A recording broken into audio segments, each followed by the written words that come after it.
Yeah, so on the social rice issue, Annie, I've seen a lot of commentary being run around, and then we are failing to get a certain aspect of the whole show.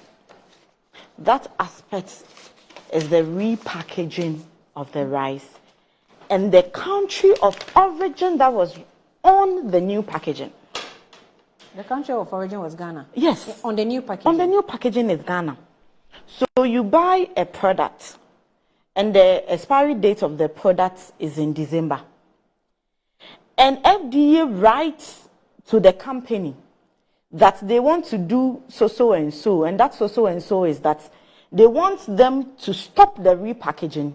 At the time, they had repackaged 15,000. They wanted safe ways to destroy the already 15,000 repackaged bags. And then the other aspect was that they gave them a fine of 150,000, which reduced to 100,000, and they ended up paying 50,000. Surprisingly, yeah. I am a country. We are talking about our agriculture sector. How to make agric in our country very attractive for import substitution and make our agriculture products export driven. Is that not the case? But you import rice that is spoiled. From the videos you are showing, I don't think anybody will go to the market and buy this kind of rice to come and cook in the house. You repackage it and you make it Ghana. So in a nutshell, what are you telling the global market? What are you telling the taste buds of the local consumer? You are telling them that this is the rice Ghanaians produce. Rice that is insect infected. Because see, what we see in terms of repackaging and putting the name of made in Ghana. The origin is Ghana. So what we are telling everybody, the head teachers who went there to pick the rice up, the children who consume the rice, the boys who pack the rice from the cars to the various dining rooms and their storage points, saw made in Ghana on the products. So at the end of the day, it is made in Ghana rice that is spoiled. That is not correct. Because if you are bringing us this rice, I don't think that FDA or GES gave the heads of the schools a disclaimer.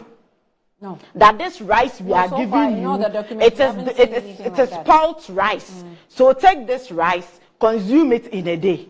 Because the FDA have given us a new date of expiry, which in the history I've never seen anywhere per my experience in marketing. That you have to consume the rice by April. That is not the case. And shockingly enough, if they give you the rice on February, it was given out before the FDA report on the rice came out. In all of this, I asked myself one question. Who is this Lamens?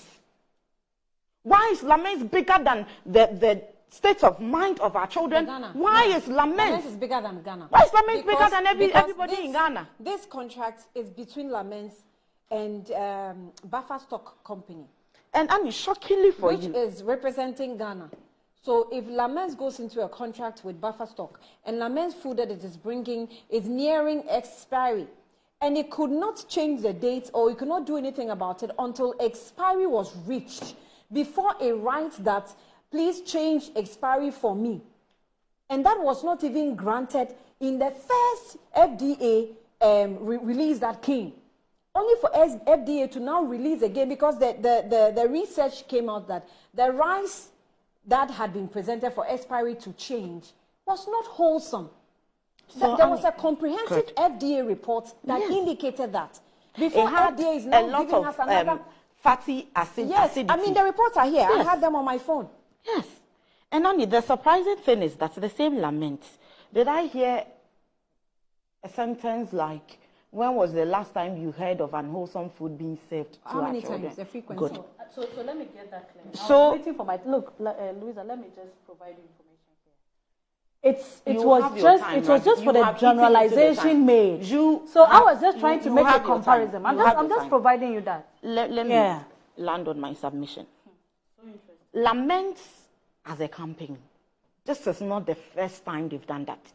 And as a matter of fact, I cannot even count the number of times that our children have been fed. If not for the interception of Honorable Okudzeto Ablakwa, we wouldn't have known.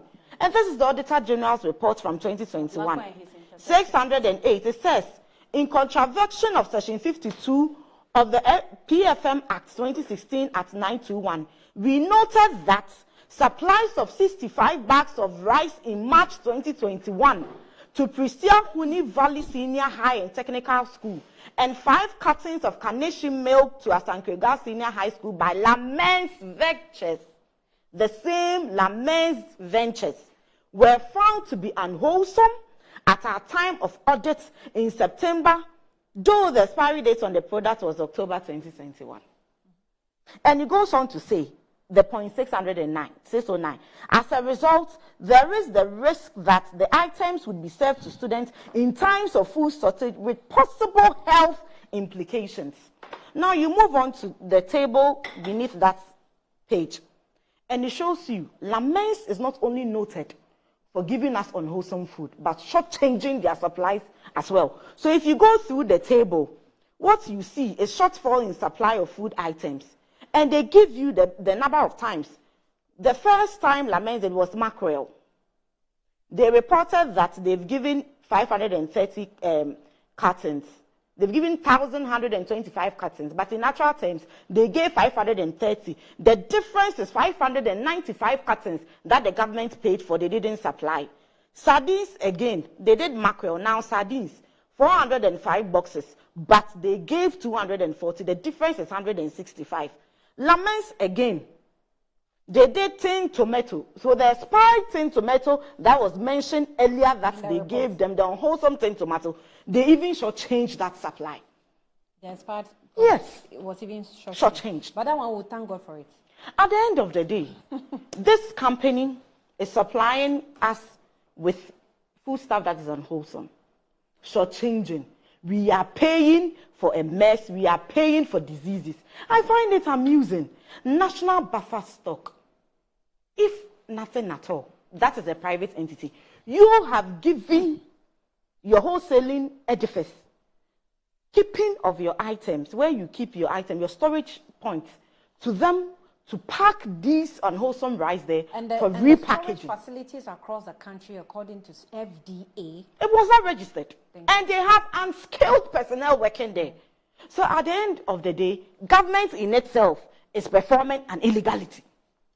Okay, let me allow. So let me land on my point. I'm saying that if as a nation we are going to develop, the most social rice incidence is doing 2 things to our people: investor confidence, and then how we tune our taste buds and creating the top of mind awareness that Ghanaian products are not wholesome and they are not good for consumption. So I'm expecting 3 quarters to come out and do the right things. The President of the Republic, 7 December is not yet due. Unlike the times when they were electing their flag bearer, that he said that whatever he's doing now, he cannot continue. So a new flag bearer will come and take over from where he's taking us to. This has to do with our children. The same children he is using for a campaign for free senior high school to vote for. These are the same children that we are causing harm to their health. So come out, the FDA CEO is by political appointment. How can you say this thing today, change whatever there is tomorrow? National buffer stock, the appointments are political. In fact, their board chair is the national organizer of the NPP. He should do the needful. And at the end of the day, whatever punishment that is deserving of Lamens, the idea and the notion I get is that the Lamens, if I have to speak according to facts, is owned by an NPP apparatchik. I say this boldly and emphatically without any remorse. No, I'm saying that if I am to speak then don't speak. with the evidence that I have, no, and see. When you can only mention, if you mention it, we're able to verify. Good. I'm saying that Lamens as a company. As much as and hold on, I really want us to I'm giving you the link that is making me think critically. Political attachment. I'm saying that is making me think critically in that tangent based on these reasons. Okay. 1, an individual is not bigger than government. And every time he does same, the Auditor General's report is meant for who? It's meant for government to make decisions, yes or no. At the end of the day, that report is fingering the same individual.